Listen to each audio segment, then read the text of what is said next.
It's really, really great to see so many people here to talk about this, and they're interested in talking about this. I think things have come on a lot, and I think that's a good sign when so many interested people. Okay.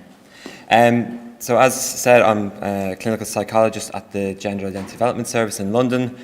Hopefully you picked up the accent, and I'm actually originally Irish, and I am one of a small number of the team that come over monthly to Crumlin to run a clinic here. I was a little bit disingenuous, I realised, with the original title of this presentation, because I think I wrote down about adolescence, but actually, on hindsight, I kind of thought, well, maybe I should talk about the whole of childhood, really, because they kind of relate to each other quite well. So the idea is today to give a brief introduction, talk about the service that I work in, consider identity, but also gender identity within a wider context. It's really, really complicated. It's really, really, complicated, and there's lots of things to think about. We won't get to think about them all today, but maybe I can plant some seeds, get you kind of thinking, and I'll be around after, if there's kind of during the break and after, if people want to think a bit more about what's mentioned. And then obviously, particularly, how do we support the young people that I see, and I'm sure you guys see as well, who are exploring their gender identity. That's a nice slide. So what do? We support young people and their families who are experiencing gender difficulties in the development of their, or difficulties in the development of their gender identity. They don't necessarily have, it's not an outcome-specific service, so you don't have to say, I know what I want when I come to the service. If you just know, I know there's something I need to explore and think about, that's what we're really kind of about. And we're not, so it's not outcome specific. The service in the UK, so this is the London, so when I talk about the service, I'm referring to the Tavistock service in London. It was first established in 1989. The main bases it has are in London and Leeds. It's funded through the NHS, and we see young people up to the age of 18. And we work closely with local services, such as yourselves or CAMS or these sorts of local services. You'll see now that the service probably from 1989 to now looks very, very differently, and obviously part of the service includes the Dublin outreach. We see much more, mainly kind of older teens, but then the primary school age kids. But we do see primary school age kids. Probably the youngest kids I have in my caseload are probably 6 or 7. There's a range of, at the moment we see a lot more assigned. So I use the term assigned female at birth to refer to, I guess, what people might think as people born with an anatomically female body. So we're seeing a lot more of them now. Proportionally, I think it's about 3 to 1, so about 75% of our referrals are assigned female at birth, whereas maybe 5, 6, 7 years ago, it actually would have almost been a flip on that, and almost reverse. We can think about and have ideas about what that might be, but the answer is I actually don't know, but there might be theories and ideas about what might be going on. There's a range of identities, and we can think a bit more about what do I mean when I say identity, but for example, we're seeing a lot more of what we call non-binary individuals at the moment. Not everyone will identify as trans or non-binary for the rest of their lives. Identities are such that they are, because they're quite complex, they can evolve and develop, especially for young people. And we also see a small number of young people who are children of trans parents. So if a parent comes out as transgender and with the kid, so we will help and support the child around understanding that and thinking about that and the implications for the family as a whole. So it's not just, 99% of what we do is with young people who identify as transgender, but it's not just that. I'll think a bit more about the Dublin service particularly in a minute, but just as a whole, this lovely graph, if anyone's ever been to someone from the Tavistock talking before, you'll have seen this graph. We wheel it out all the time. We keep going on about it. We want your ideas. What's it all about?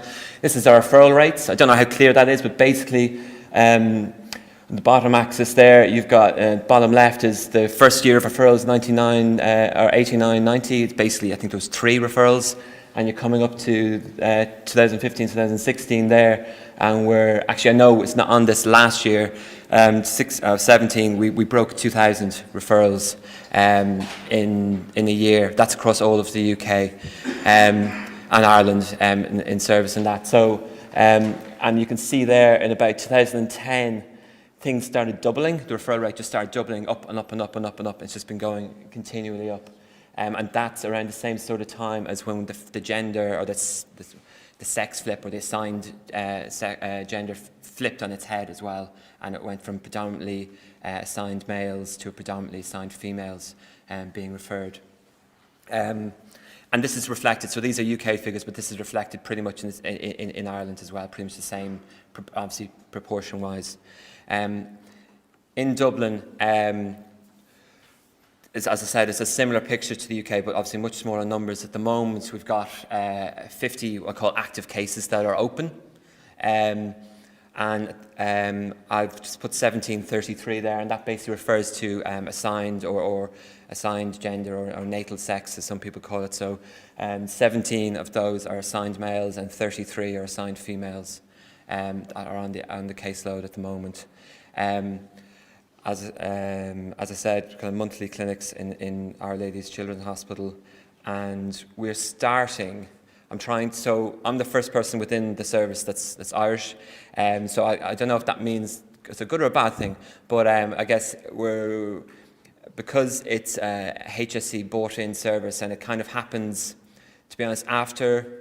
I guess our focus, we're an NHS service, we need to focus on the NHS work, and I guess until now it's been difficult to give Dublin and Ireland, I guess, the kind of all the energy and resource that it needs. So I guess I've kind of taken the lead on the Irish service at the moment, and I'm trying to do a lot more working alongside other agencies. And I'll just put down, for example, I was down in Tralee running a clinic down there, first time kind of down in Kerry doing a clinic with the local child and adolescent mental health service there, so alongside the clinicians to try to help train them up so that they at least not just referring them on to us and wondering what magical or crazy stuff kind of happens there, what do you do, so kind of actually doing joint assessments with some of I've got one of the psychiatrists, psychologists, one of the social workers, so I've got a different case going with each of them, and I'm kind of supervising them as they kind of do a bit of work. Then I come back over to Tralee a few months later, check in, and so it's trying to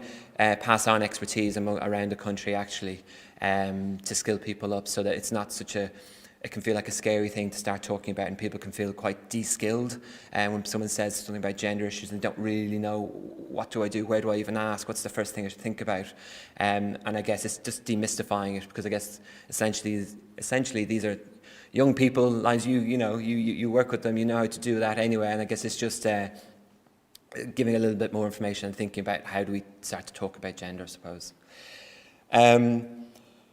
As I said, yeah. So, and currently there are about 30 people on the waiting list, and we're getting about 2 to 3 new referrals every month. How do we get those referrals? They come. It's a funny system because it's not HSE service. This comes through something called a treatment abroad scheme, and that's a CAMS. So you'd have to kind of usually go to CAMS or a paediatrician to get the referral to get funding from treatment abroad to come to our service. So it's a bit of a minefield compared to the UK, where a GP can just refer straight into our service, but when it comes from Ireland it's a bit more complicated. But basically the first step is go to your local CAM service if you're looking for a referral, which causes problems when there's a long waiting list there, and I know that. There are, in terms of Ireland, I suppose, in terms of a service here, which is what we've been trying to help and support the local HSE to do. There's rumblings that there's one kind of coming quite soon. They've been trying to get funding for the last 4 or 5 years, and I don't want to say it's definitely there, but I think we might be on the cusp of something in the next year or two. So I'm hopeful that something's going to happen, which I'm really excited about. I know that they've got funding for a psychosocial arm at the adult side, so to a more formalised adult service, which should come in the next year, and I think the child service might be maybe a year behind that or something. So that's the service level stuff, but what is that we even do, I suppose? I'm a psychologist. We're to be honest, predominantly psychologists. We've got social workers, we've got family therapists, we've got psychotherapists. Who am I leaving out? Yeah, that's most of them. So a multidisciplinary team. A typical sort of team you might find in the CAMS, the Child and Adolescent Mental Health Service. It's very much family focused. The first stage of what we do if a young person comes to us is, I guess, what we call an assessment phase. And that is usually lasts between 4 to, well, I'll say 3 to 6, but 4 to 6 or 3 to 6 sort of sessions, where we meet with the family, the young person. We work in pairs, so myself and another colleague, and often we will just start and get to know the family, do developmental history, thinking about education, social side of things, well-being, health, and of course, obviously, gender, and how that develops and evolves over time. And basically at the end of that assessment, we will come up with some recommendations, which might mean more talking, thinking about family stuff. It might mean medical, physical interventions, age dependent. Or it might mean that actually the process itself has been helpful and they might just go on their way and get back onto their normal lives. We do lots of group and family days, usually in London, but we're trying to get something going in Dublin soon. And we really want to kind of link with local services to kind of support young people to think about gender. And as I said here, we do what's called a stepped care approach. These are young people in developing bodies and developing minds and maturity. And so we do things in a very kind of, we're quite cautious. People get annoyed with us because we move too slowly. But I guess given it's young people, we think it's appropriate that we move slowly. It's not just a physical intervention service, although that's part of what we offer with an endocrine team. And actually, Irish people, we do have the endocrinologists, the hormone doctors are in Crumlin. So they used to be, they had to travel across to London to UCLH to get the endocrinology there. But actually, that's changed. We've been able to support the local consultants to offer that service instead. But we also do psychosocial and therapeutic support, which is a bit more difficult in Ireland because we come less regularly. But that's the idea. It's just in terms of what we offer, in terms of the world's, there's a world agreed kind of criteria or protocol for child services. I should have actually pointed out that the GIDS, the Gender Identity Development Service that I work in, is the largest child gender service in the world. It's probably because we're national rather than in the US and Canada. You get more regional-based services, but so we see those numbers that you'll see. They're the largest you'll get in terms of service size. We start in terms of physical interventions, which people, especially young people, are really keen to know more about. What can I get? How can I get it? We start off with something that is physically reversible. Okay, so which is something called a hypothalamic blocker, which basically pauses puberty. So it stops your body producing its naturally occurring sex hormone. So for assigned males, that'll be testosterone. Assigned females, that'll be estrogen. It doesn't further masculinize or feminize your body. It just stops things from progressing any further. That won't be offered until at least you're halfway through puberty. And obviously that for different people, that's different ages.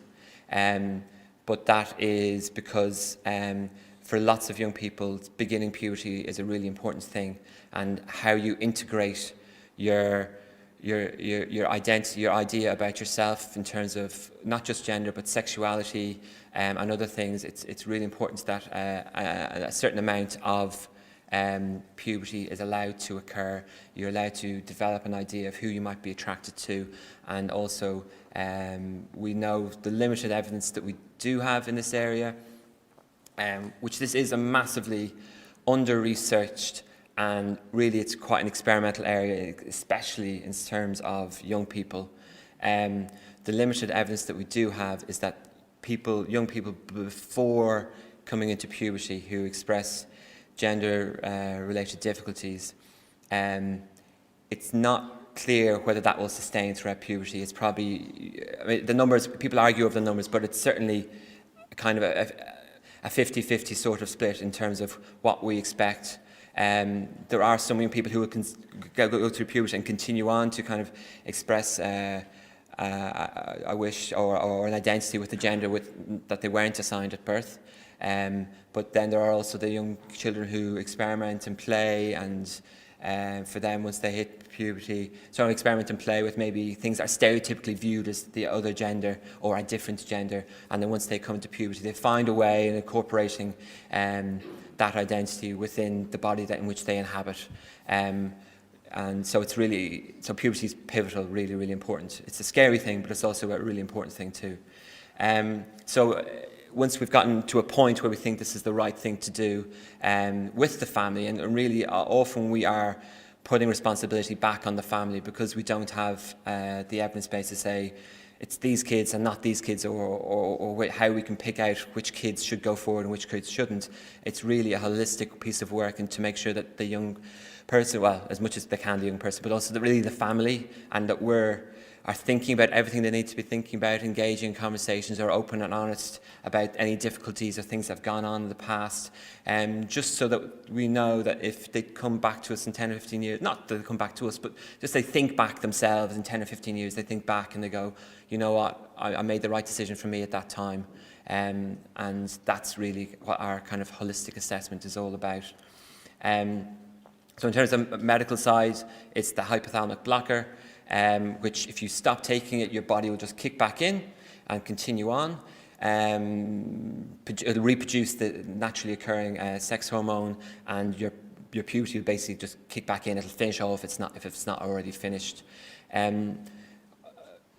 Often young people and families are coming, why don't you just give me the blocker really quickly? It's totally reversible, and just give it to me quickly, please, because my body is changing and it's distressing me. The blocker is not a benign thing. It's not it comes with I don't mean financial costs, but it comes with downsides, especially around energy. If the young person has mood difficulties, the blocker can sometimes make that worse. It also takes away those sex hormones, so that whole thing I was talking about in terms of being attracted to, developing crushes, when all your teens and peers are kind of maybe getting into relationships and developing kind of social connections, in that sense, that'll be gone. I mean, not totally gone, but that drive, that kind of interest in whether it's the opposite or the same sex or whatever, is kind of greatly reduced. And we do worry, because we don't have long-term evidence for this, we do worry what impacts that might have on their identity, because sexuality is such an important part of your identity, who you're attracted to. So the hypothalamic blocker is available dependent on puberty. So the youngest you can get, depending on how far into puberty you are, you could in theory get the blocker as young as, I've never given it to someone who's 10, but probably 11 or 12. So it's really, really quite young. It's very much the exception. It's usually, it's not quite precocious puberty, but it's an early puberty.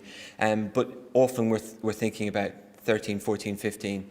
And then once you're on the blocker for a minimum of a year, and we would continue meeting, thinking, it's not quite therapy, but it's a therapeutic piece of work, a therapeutic assessment, cross-sex hormones, which are definitely not fully reversible. They are available from 16 and up, okay? And there's once you start taking them, then slowly, it's not an instant thing overnight, but slowly changes will start to happen, that even if you stop taking that medication, it won't undo itself, I suppose. So it's quite a serious thing to be thinking about, really. And that's as far as we go in the child and adolescent service. Any surgeries or things like that are only available in the over 18. Okay. So that's kind of the physical side of things. All right. There might be lots of questions, but I think there's question time later. But there's a lot of information to take in there. But in thinking, I always separate out the physical side and the identity, and sometimes they get kind of merged together into one, and people think, well, if I'm trans I need to do, or if I identify as male or female, I need to do X, Y, and Z, and that's like almost like a pathway, a fixed pathway that I need to follow through, and often, adults, well-meaning adults, can fall into the same sort of trap, actually. And actually, the more and more work we do to realise that that's not the case. Everyone's different, and whether they choose to whether they identify as male or female, non-binary, or genderqueer, or all these different sorts of terms that you might become more familiar with, how they become comfortable in their body might be different for each person. And so someone telling me that they identify as a trans male or trans female or non-binary doesn't necessarily mean that medical and physical intervention is the right thing for them, okay? I should say, in the assessment that we do, diagnosis is a part, but it's a small part. The diagnosis is called gender dysphoria, for whatever, in case you don't know that. But I could probably diagnose people in one session, if that was it, but we meet for 4 to 6, because actually there's lots of young people. It's much more to think about, and actually there are many young people who will meet that criteria and experience gender dysphoria in their teenage years, who will, with time, no longer experience that, and with time will be able to integrate things, how they feel about their body within their identity, and not come to terms with, but come to accept themselves. Some won't, and I guess that's the tricky part. It's not the diagnosis isn't necessarily the hard part, actually. It's the assessment of whether this is the right thing for this person at this time, and incorporating that. So when I'm doing that, and when we're doing that, we're often thinking about identity as a whole, of which gender is a part. And I guess the thing I'm often thinking about is, I guess this kind of different Venn diagram, and the biological sex is, your anatomy is a really important part, and sexuality and sexual identity is there. Gender identity, and how, I guess that's quite a personal, individual thing that young people will often take time to come to and think about. Some will tell you straight away from a very young age and will stick to that and say, this is my identity, and that's fine too. But some young people, it takes time to kind of explore that and form that, I suppose. Gender expression is a thing that can confuse people sometimes. I guess if I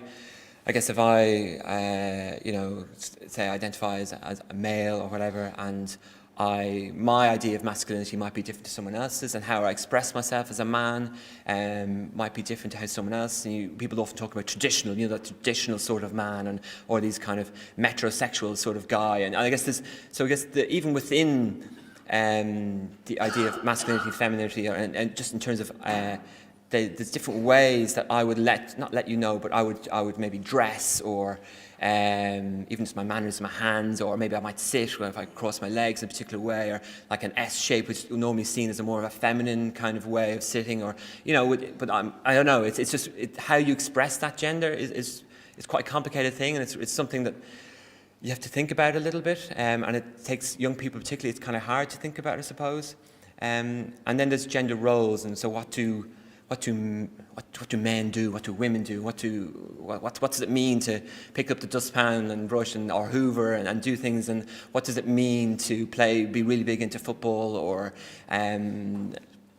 these things that often we'll talk about gender stereotypes. So, well, that's a boy thing and that's a girl thing. Well, actually, why? Why is it? So a lot of it is really deconstructing and I suppose in it being critiquing a little bit with the family and the young person about how is it that you've come to this identity, and how do you incorporate that into your world, I suppose.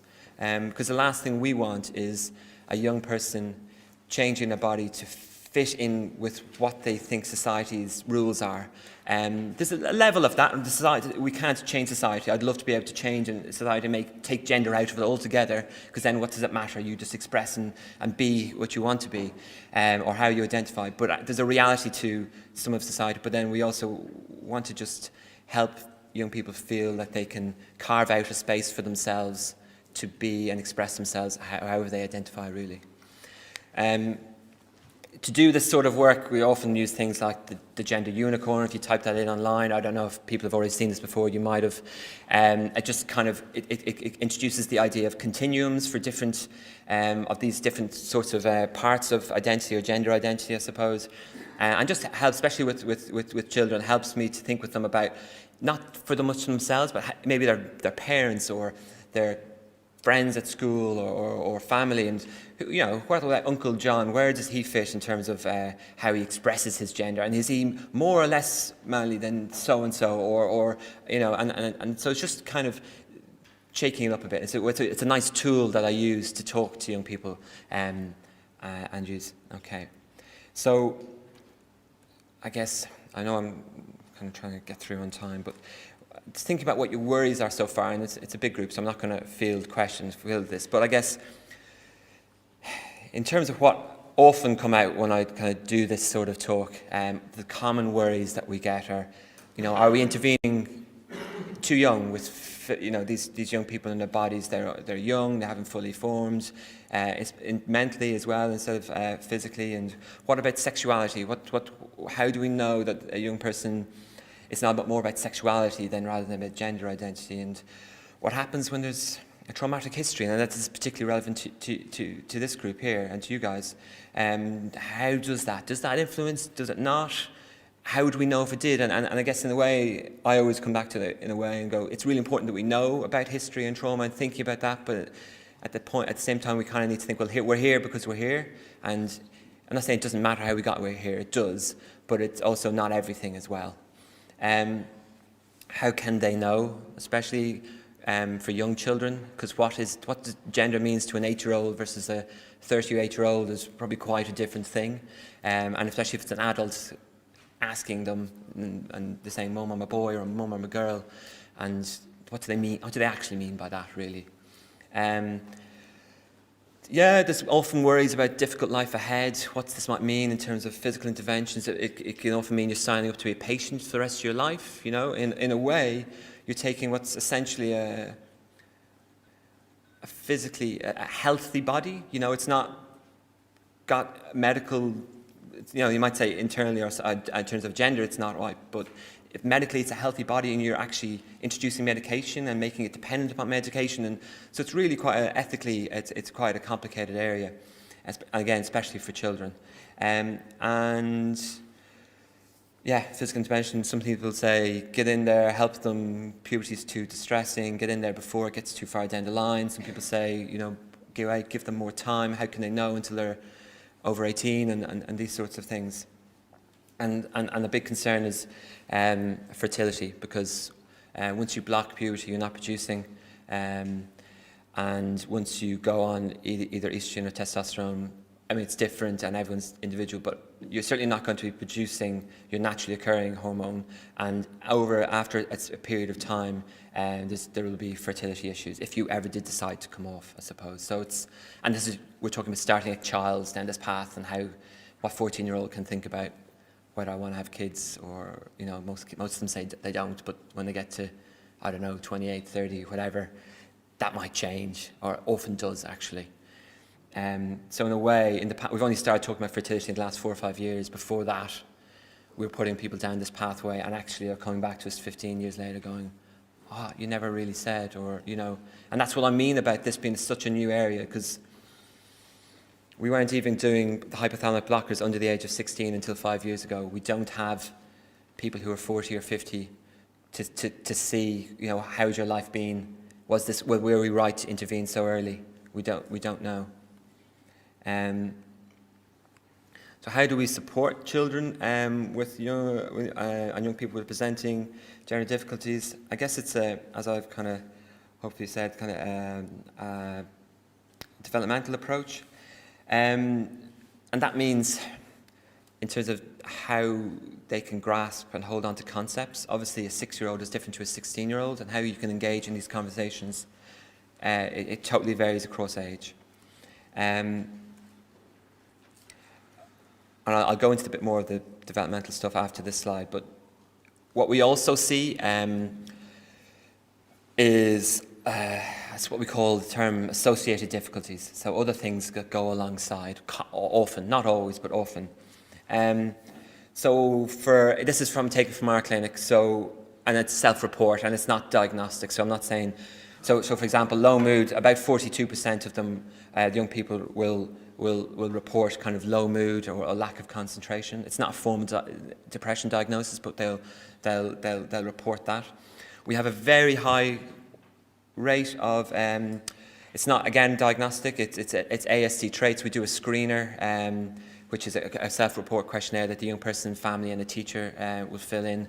And around 30% of the young people who get referred to our clinic report autistic traits in the clinical range, so would be highly indicative of a diagnosis, although not a formal diagnosis. What's that about? I mean, why is there such a high number of people with autism or autism-like kind of presentation coming to our service?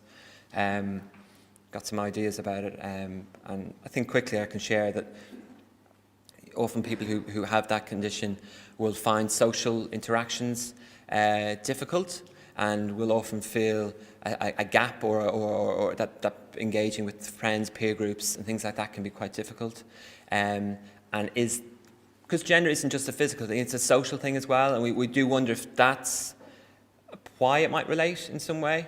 That doesn't mean they're any less able to or should be less able to go forward. It just means we need to think about that in terms of the whys and how they've gotten to this point. There's the common, unfortunately, self-harm is becoming increasingly common, not just in our population, but as you would know, kind of working with teens with any sorts of difficulties. We do have kind of thoughts of suicide. We are fortunate in that, at least in the teenage group, I think in the adult population it might be a bit different, but we do get some, but I don't think it's much more than what you would get in a normal CAMS population, so child and adolescent population. Obviously there are people who feel down and do attempt to end their lives, which is very unfortunate, but at the same time, it's in terms of the child population that we see, it's not usually higher than CAMS, but CAMS is still quite high, so I don't know where if that's a win or whatever, but we do try to kind of support the young people as best we can with everything, not just gender. And obviously the rest of them are kind of the typical anxiety, feelings of confusion or shame. Bullying is quite is there quite a lot, and we get a lot more of the internalizing, so anxiety rather than the anger, the kind of people kind of getting angry or running away or causing conflict is more of an internalized difficulties. So in terms of development, so I'm aware I'm kind of flying through this quite quickly, so hopefully it's not too much for Friday afternoon. But in terms of development, we kind of break in our minds, we kind of break into three groups. We've got the pre-puberty, and we call peri-puberty, which is just on the cusp of puberty, and then the pubertal young people, okay? So you're born, you've got no idea if you're, or no idea of what boy and girl is really, and that binary idea of thing. I guess you're still an infant, you're just exploring the world, and you're kind of quite egocentric. A newborn infant does not have a self-concept of male or female kind of identities, and that's something that comes from their social world over time. But what can they grasp and what can they hold on to? I suppose we've got some research to show that coming to the age of about 2, children learn to label others as boys or girls, but that's based on external things rather than, that they've been told they're told they're a boy or a girl, but actually how they pick it up on other people is usually around things like clothes and hair, and nothing else really. That's to them, to a 2-year-old, that's what gender is. If you've got long hair and a dress, you're a girl. If you're dressed in shorts and probably short hair, you're a boy. That's it. The notion is usually that with time they'll probably start to learn it maybe about anatomy. If you've got siblings, maybe bath time, things like that. They might see a brother with a penis or a sister with a vagina or whatever, and they might get to realise that boys have this and girls have that. But again, it's just very physical, descriptive. You see that, and that's just what they are. Between the ages of 3 to 5, so I've kind of referred to that. So you're becoming more curious about the physical side of things, and that kind of idea of the bath time when you're curious, and why does my brother have a willy and why does my sister have a vagina? The primary school years, that's when things start to develop a bit more. You kind of start developing relationships with caregivers, and you might become aware of your father as a man, and he does certain sorts of things, and your mother is maybe the woman, and she does certain sorts of things. You start to kind of differentiate a little bit about what roles might be, and but still it's all kind of, children will often play mum or play dad. They don't realise that, because I have a penis, then I'm a boy, I can play whatever role I want, I can do whatever I want, because it's all about the imagination. And that's why I'm kind of saying that in pre-pubertal children, it's not really just because they're saying, I want to be this or be that. It's more, you need to think about them in context of where they're at developmentally, I suppose. Because sometimes we get referrals for like 4 and 5 year olds, and you're thinking, well, we're not going to intervene just yet. I think let's see how this one plays out, I suppose. But parents can get really, really anxious and really, really worried because their son or whatever, is playing with dresses and heels at 5 and 6 and stuff, and actually that's normal. That's okay.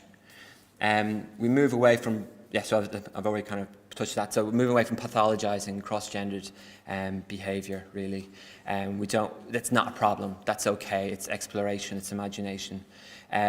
We want them to allow them to be curious. We want to allow them to express themselves. We want to help. If a young person is feeling a bit confused, well, we kind of try to usually support parents to demonstrate a kind of a varied gender expression. So, if this isn't us trying to lead, so I should be clear, we're totally neutral on outcome. If this is what the right thing for a young person is, we'll go with that. But if a young, for example, we call it boy, or someone assigned male at birth, is playing with dresses and playing with dolls, and they're doing that, and if it's not a problem, that's fine. But if they're getting very distressed, or if it's causing a problem somehow, we'll often encourage dad to do that with them, so that they let them know it's okay for if there's hopefully a dad around, or a male carer or whatever, that it's okay that men, if they want, can play with these sorts of things, and that's okay. They might be getting different messages at school, but we would just encourage breaking down those stereotypes, really. That's how we kind of approach things with the young people. One of the dilemmas that we're coming across increasingly is that we used to get this until about 3 years ago, but all of the young people, not all, but 90% of the young people that under the age of 8, the kind of, or even 7, the pre-pubertal kids, they used to be what we call socially transitioned.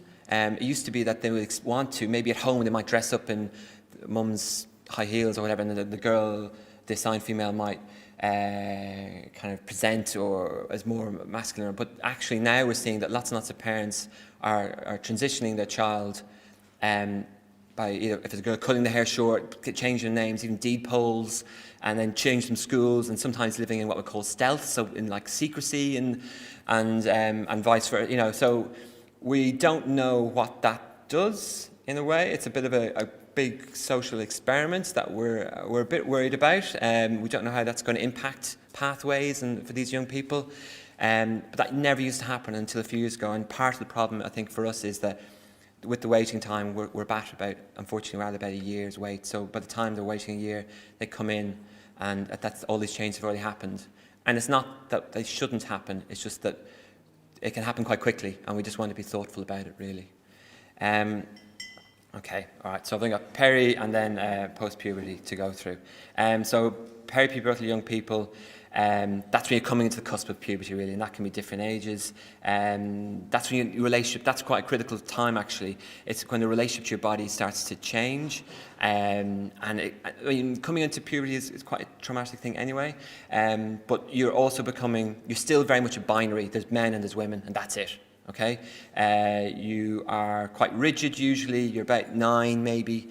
You're quite rigid about what a boy and a girl is, and if your social role, say you're a assigned female and you love playing football and you love playing with cars or tinkering with cars or playing, doing stereotypically boy things, it makes sense that you say, well, I love that. All my friends are boys.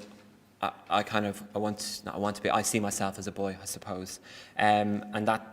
Given developmentally, that makes sense. I guess that developmentally, you might be able to process and understand that a bit differently when you get older, but that makes sense. A lot of the work at this point is around managing parents' anxieties, because they think, oh my God, I've got a transgender child, I want to support them as much as possible, or carers or whatever. I want to support them as much as possible, do everything that's right. And often it's not the child, it's often the parents that are running going, when can I get the hormones, when can I get blockers, when can I do this, when can I do that? And actually it's just more about helping them to manage anxiety, so we still don't actually know. They're not far enough into puberty to really know yet, okay? But it's also the time that they're starting to develop crushes and things like that, and so it's really important to think about, especially if they're same, we'll call same sex, but same as their kind of assigned gender. If they're attracted to assigned male, attracted to male, then are there kind of homophobic messages around? Are there things like that around? So we want to make sure that we kind of knock that on the head as much as possible, if possible. And then puberty, and I guess this is the bulk of our work, and this is the hard part, I think, because this is when identities, sexual, gender, and other sorts are starting to crystallise and start to become a bit more constant. I would say that you don't fully really form your identity, and I guess your brain doesn't even fully mature until you're about 24, 25. But you're coming into 16, 17, 18, and things are starting to crystallise a bit there. And that's why we feel a bit more okay intervening in terms of medical interventions at around that point. The only exception to that is, I guess, where things are complicated. And that's when we might be thinking about traumas in the past, previous difficulties within the family, what does it mean to be male, female, and then if they're coming to us at that kind of point, 16, we really want to spend a lot of time going back, thinking about family experience that they had, sometimes around violence, especially from assigned male, and what it might mean to be a man if there's a violent father or a violent man in the house, or what it might mean to be a woman if there was a woman who's maybe perceived as weak, vulnerable, something like that, who got, and people can have quite toxic, not deliberately, but toxic versions or views of what it means to be a man or a woman. And if that's your assigned gender, not saying that that's causing it, but we just want to make sure that we've thought about all of these things, first of all. So that's kind of when we get into the puberty phase. And that's also when medical interventions start kind of happening. Right, and so that's when we support social transitions much more, coming into that first as a way of testing out and doing it in a staged way. And yeah, okay, I think that's, and we work a lot with kind of local agencies to support that. Okay, so close, I've got 2 minutes maybe, just some takeaway messages. Puberty is a challenge. Sorry, I'm eating into your break as well. Actually, you won't be happy. But puberty is a really challenging time for all young people, irrespective of gender, and can be very distressing. Okay, so all young people will question things around sexuality. They might not overtly question gender and give it that label, but they will be thinking about things about how you're becoming even from young boy to man or young girl to woman. You're going from that. It's quite a scary thing. And I guess we're all through, the other side, and I guess it can be hard to think back to, and actually society is different now, and it's hard to think back to all those really kind of challenging things, actually. We do it's really helpful when a local assessment happens, an exploration, and we try to support that from the TAVI and also coming across to Dublin. The system, you guys, are really, really important in terms of keeping conversations or keeping outcomes open, because often it can be, that's what I am, that's it. Either support me or leave. You can be supportive, but also questioning and curious and supporting them to think about what that means for them. And I guess some of the tensions, there might be kind of external, dominant, affirmative discourse being present, or there might be the other side as well, really doubting and questioning. But questioning is in a anti argument. We try to straddle ourselves in the middle and try to be quite neutral.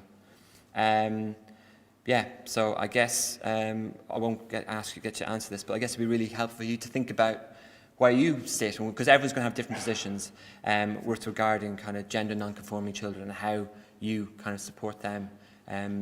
But I'm more than happy to kind of speak to people separately in the break. And as I said, kind of if you do need to get in touch to have a stock or you are with a young person, you're more than welcome to call up. and asked to speak to me, I can kind of support and think with you about, even if they haven't been referred, just thinking with you about what you might be able to do or how you might be able to support them. Okay. Thank you.